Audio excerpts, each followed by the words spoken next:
Previously on Fortune Word Animation, we witnessed how one girl's decision to stand for righteousness shook the foundation of her home. Blessing said, "No," to a dangerous offer, Mr. Daniel stood up again as the head of his home, but Mrs.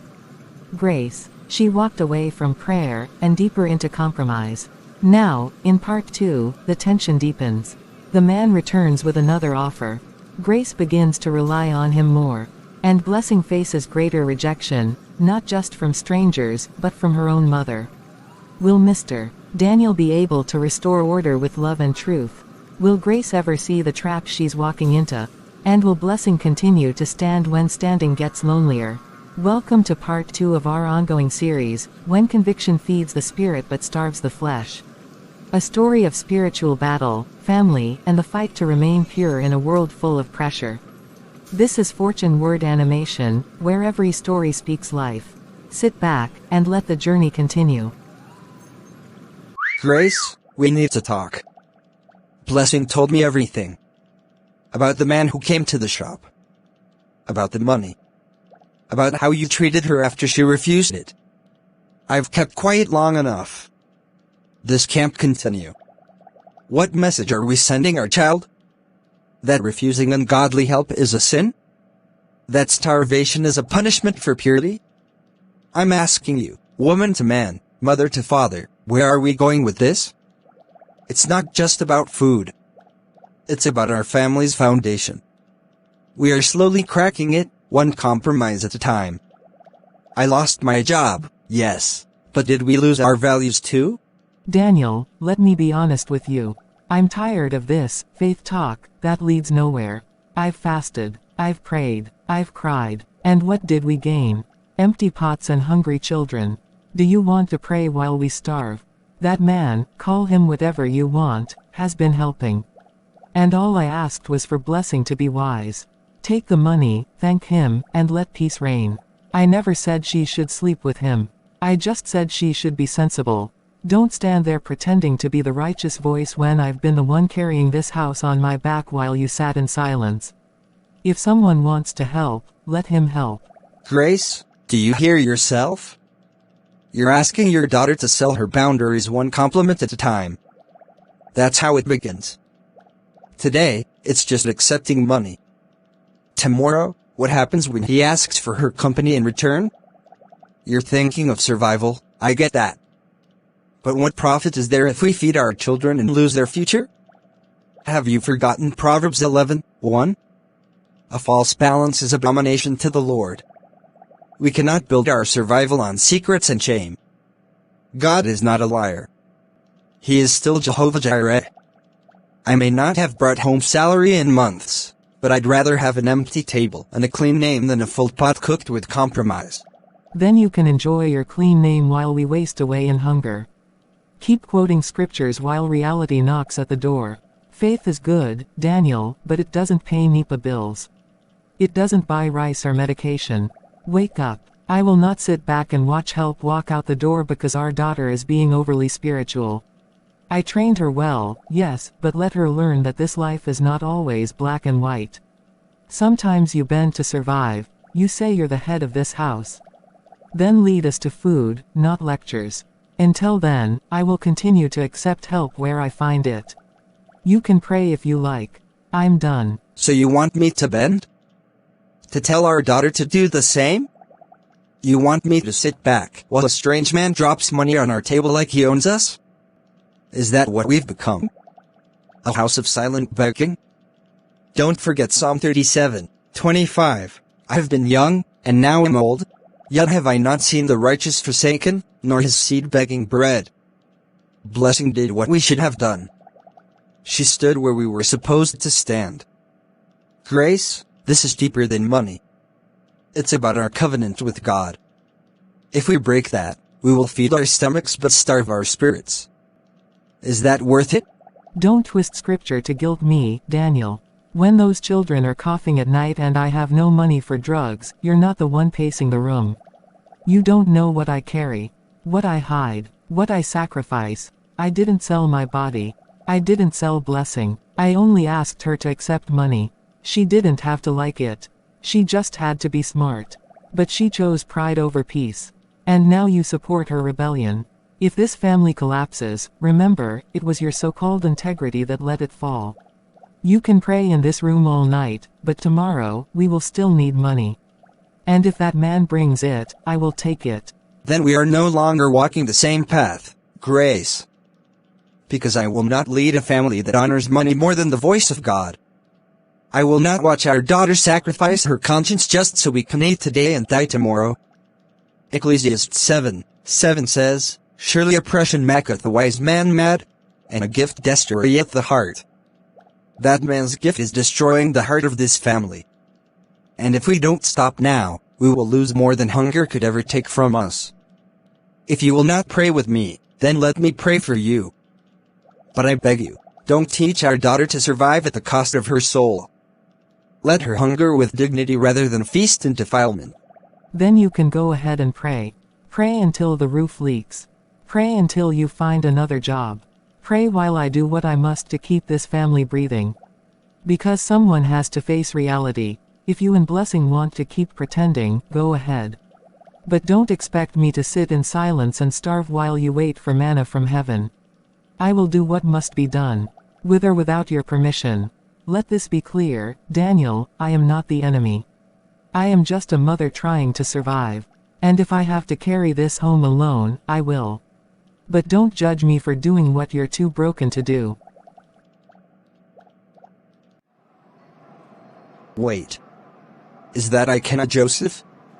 From New Covenant Primary School, Abba? My goodness. Akenna. Look at you, man. Still tall and confident as ever.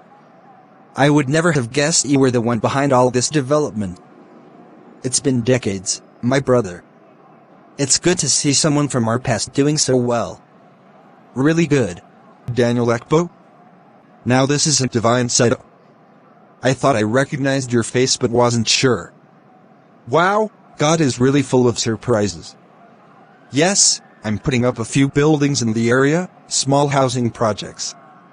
Just trying to invest wisely and make something stable for the future. And you? What are you doing around this site? I didn't know you lived around here. This is honestly the last thing I expected today, a face from our childhood walking past my site. Yes, I live just 2 streets away. I was on my way home with some bread for the children when I saw this building and decided to admire it. I couldn't just walk past. It's been rough, Akenna. A few months ago, I lost my job. A decent post, supervising transport logistics. Then boom, company shut down part of their branch. I was among the cut. Since then, it's been day-by-day living. Nothing consistent. I do some minor repairs and help with errands here and there, but the burden is heavy. What's worse is how it's affected my home. My wife has changed. She barely speaks. She's withdrawn. There's tension in the air, even at the dinner table. Daniel, I'm sorry. I really am. I know what a sudden job loss can do, not just to a man, but to the whole family. It unsettles everything. The confidence, the joy, the peace. And women, they react differently. Some internalize. Others start looking for solutions wherever they find them. I've seen it more than once. Look, I can't claim to know how you feel, but I understand how easy it is for hope to start slipping through your fingers. You blink, and your house becomes a war zone. But you're here, standing. That's something. Most men don't survive what you just described. You're right. It hasn't been easy. But the part that hurts the most is what's happening to my daughter. She's young, but she carries herself with more wisdom than most adults. My wife, in her desperation, has started pushing the girl toward a certain man who gives money freely. I don't know much about him, only that his help comes with conditions. My daughter refused him, and that has caused friction in the house. Instead of being praised, she's now punished for choosing integrity. It breaks me. I've become so quiet in the home that I didn't even realize how far things had gone until recently. I feel like I failed them both. That's heavy, Daniel. Very heavy. Young girls these days are under all kinds of pressure, from their friends, from strangers, and sadly, sometimes even from inside their own homes. You mentioned a certain man. I've interacted with someone like that myself recently. There's a girl who works in a small provision shop nearby. Young, respectful. Reminds me of the girls we used to teach in Sunday school back then. I offered her a bit of money one day. Thought I was helping, you know? Just to encourage her. But she refused me flat out. Bold, too. Surprised me. Sometimes I think she was too spiritual for her own good. But hearing your story now, maybe I misread her. Maybe she was doing exactly what she was supposed to do. Interesting. Your story sounds a lot like mine. Maybe that girl was doing what her father hoped someone in the house would do, stand, even when no one else does. It's hard watching your family slip into darkness while you're holding a candle. My daughter. She's the reason I am trying to find my voice again. Her faith has challenged me. The truth is, I don't even blame my wife completely. She's tired. We're all tired. But survival should never come before righteousness. I just pray God intervenes before things get out of hand. That's all I ask for now, divine mercy and a little provision to ease this storm. Daniel, maybe today is part of that intervention. Listen, I have workers on this site, but half of them aren't dependable. I need someone I can trust. You say you've done some supervisory work before? Come work with me. It's not big pay, but it's consistent. Enough to feed your home, at least. We'll sort out more later. We've been friends from childhood. I believe in your character. Let me do what I can, not through your daughter or wife, but directly to you, man to man. Give me your number. Come by tomorrow morning. If nothing else, let this be a new beginning.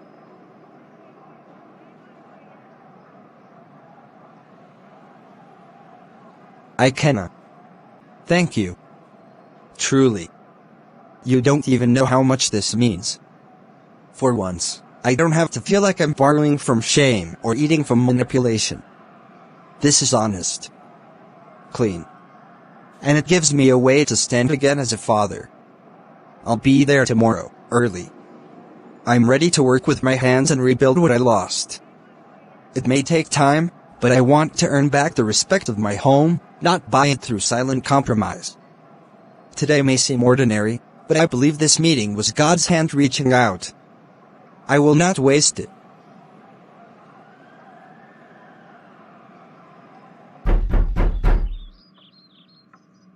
Yes, come in. Wait. Wait.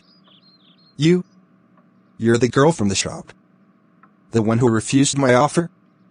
The one with the strong words about integrity and God? I don't understand.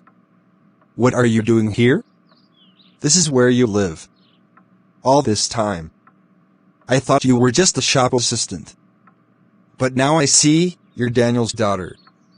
My friend's daughter. The very girl I try to. God have mercy. What have I done? Yes, sir. My name is Blessing Daniel.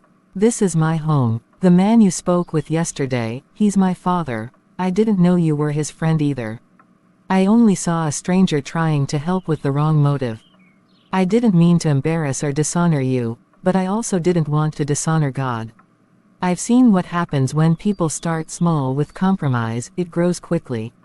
That's why I said no and yes, I remember your face now. I was just surprised to see you here, with my father's name in your mouth. Blessing.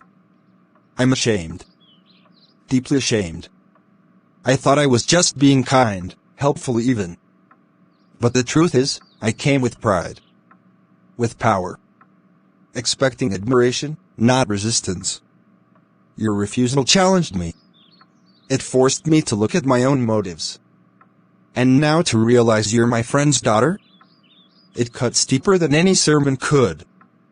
I never would have made the offer if I had known. But maybe that's the point. Maybe I should treat every girl like she could be my friend's daughter. Or someone God watches over. You've taught me something I didn't know I needed to learn. I forgive you, sir. Truly, I do. You're not the only one who has made mistakes in the name of helping. Even my mother tried to push me into accepting what I wasn't comfortable with, but I also want to thank you for giving my father hope again. He was broken before yesterday, quiet, almost invisible in the house. But when he came back yesterday, something changed. You gave him dignity. Not pity, and that was more than money, it was purpose. I saw it in his eyes. I heard it in his voice when he prayed last night. Maybe God still uses people, even when they're not perfect. That means more than you know, blessing. Honestly, I came today to give your father the work details, just a simple site assistant job. But now, I feel like God brought me here for something bigger. Your home, your faith, your father's honesty, this is what the world lacks. I don't want to just offer a job anymore. I want to walk with this family. Invest in it. Learn from it. And I want to make things right, not just on paper, but in my spirit. You and your father have already taught me more about faith than any Sunday sermon has in years. Please allow me to support this house with honor, not shame. With transparency, not tricks. Thank you, sir. We will accept your kindness, but only if it's free of confusion. No backdoor expectations, no strings hidden behind good words. My father is a good man. He's just been silent too long. But he's praying again, standing again. I believe God is restoring him day by day, and me. I just want to walk in the light. I don't want easy paths that twist into darkness. If God says we must suffer a little while for his name, so be it, but he always sends help. And maybe this time, he sent you, not just to help, but to grow as well. You have my word, blessing. From now on, I'll keep my intentions clean and open. I've already instructed the workers. I want your father treated with respect. No shortcuts. No deception. If I can offer him a bigger role later, I will. But for now, I'll start with what I can give. I believe in him. And I believe in the God he serves, because of how you've lived. As for you, stay strong. The world doesn't like girls who carry values. But heaven celebrates them. And your reward will come, sooner than you think. Let's build something greater than the house. Let's build a legacy of truth, together. Amen to that, sir. May God bless you for choosing humility over pride, and respect over assumption. That's not always easy for a man in your position. This house needs peace, not pity. We need leadership, not manipulation. If you truly come in peace, you are welcome. But if ever you feel tempted to return with hidden intentions, please stay away. I'm saying this as a daughter, a believer, and a young woman who still wants to fear God in a loud world. My soul matters more than my comfort. And if we walk in truth, God will supply everything else. Daniel, please, can I sit? I didn't come to argue. I came to talk. Or rather, to listen if you'd allow me. I've done a lot of that today, listening. And it broke me. I heard everything, about blessing. About the man who's been offering her money. About how you met him. About what you told him. I didn't know, Daniel. I didn't know you were carrying all that. And now I realize how wrong I've been. Not just in what I did, but in how I treated you. My silence wasn't strength. It was pride, fear, and hurt, all twisted together. Grace. You can sit. I've been waiting for this, not to prove a point, but because I miss the version of you who used to sit with me after evening prayer and talk about everything. Yes, I was silent. I didn't know how to explain what I was going through. Losing that job crushed me. And when I saw how cold things became between us, I blamed myself more. But I never stopped hoping you'd see me, not as a failure, but as a man still trying. I was still praying, even when I stopped speaking. Still believing, even when I had no strength left. I judged you, Daniel. I let the pain of scarcity turn me into someone harsh. When you stopped talking, I assumed you stopped caring. I didn't realize silence was your way of protecting us from your own shame, and blessing, oh, our daughter. I punished her for doing what I should have been teaching her to do. I let my desperation open the door to compromise. She had the wisdom I lacked. The day she refused that man, I called it pride. But now I see, it was spiritual courage. She stood when I crumbled. And I feel ashamed, deeply ashamed. Grace, we both crumbled. We just did it differently. You lashed out in frustration. I hid in silence. But the enemy doesn't care which direction we fall, as long as we fall apart. What hurt me the most wasn't your words, it was watching our daughter suffer between us.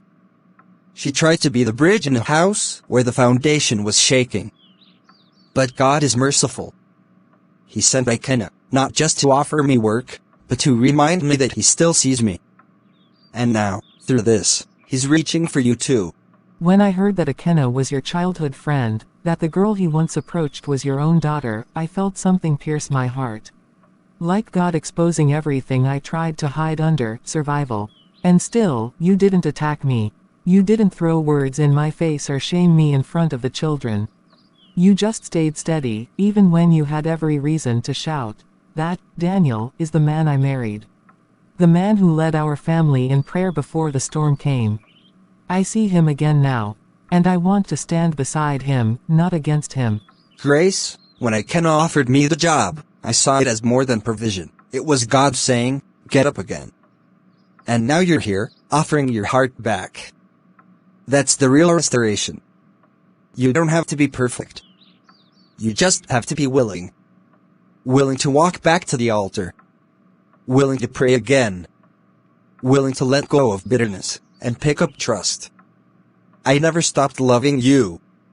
Even in your silence. Even in the scolding. I just needed you to see that I'm still your husband, even if my hands were temporarily empty. Then let me say it, Daniel. I'm sorry. I'm sorry for the cold nights, the harsh words, the manipulation. I'm sorry for trying to use money from a man I didn't trust, while ignoring the man God gave me. I'm sorry for starving our children out of pride. I saw them as leverage, not blessings. And I'm especially sorry to Blessing. She is more than a daughter, she's a light in this family. If you'll have me, I want to pray again. I want to be your partner again. I want to be the kind of woman you can come home to, not escape from. Then let us rebuild, Grace, not just this house, but the altar of peace in it. The enemy tried to divide us through pressure, but God is restoring us through truth. Let's go back to praying together. Let's start small, even if it's just 5 minutes every night. Let's bring our children into that circle too, especially Blessing. She deserves to see her parents united again. And Grace, thank you for apologizing. That takes strength. Real strength. Not every storm ends in shouting. Some end in surrender. Surrender. That's exactly what this is. I surrender, Daniel, not in defeat, but in faith. I'm laying down control, pride, and fear. I don't want to lead with desperation anymore. I want to follow God again. Please forgive me, not just as a husband, but as the priest of this home. I overstepped. I spoke when I should have listened. I leaned on a stranger when I should have leaned on your faith. But now, I'm ready to rebuild beside you. To restore the warmth, the prayer, the partnership. I want our home to feel like heaven again, not just a shelter. Then let us begin tonight, with forgiveness and a new foundation. Let's pray together now, Grace.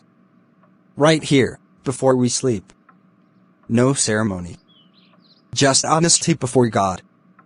And tomorrow, I'll go to work, not just for income, but to show our children that God restores.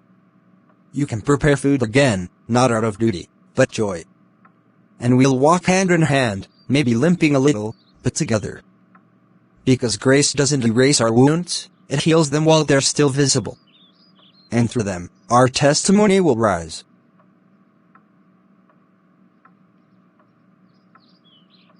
Thank you so much for watching this touching episode from Fortune Word Animation. We hope this story reminded you that no matter how broken a home may seem, God is still the master builder, restoring, healing, and redeeming every heart that turns back to Him. If this movie blessed you, please like, comment, and share it with someone who needs hope today. Don't forget to subscribe and turn on notifications, because part 2 is only the beginning. I prayerful. Stay faithful, and remember, your story is still being written by the author.